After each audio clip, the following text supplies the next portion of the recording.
పాపము వలన దుఃఖం వస్తోందని వాడు తెలుసుకోవాలి. తెలుసుకుని పిలిచావు పరమేశ్వరుణ్ణి. ఆయన ఏం చేస్తాడు? నేను ఆదుకోకపోతే ఎవరు ఆదుకుంటారు లక్ష్మి? అందుకుని ఉంటాను ఈ కలియుగంలో వెంకటాచలం మీద. ఎవడు ఎక్కడ ఎంత మౌనంగా లోపల లోపల పిలిచినా నాకు వినపడుతుంది.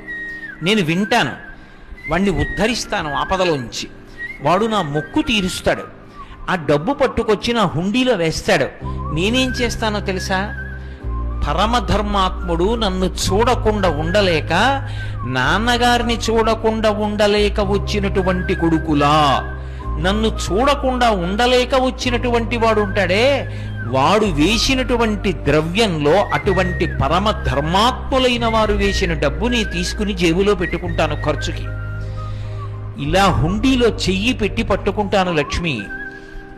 ఇలా పాపాలు చేసి పాపాల వలన దుఃఖాలు వచ్చి దుఃఖాల నుంచి బయటపడడానికి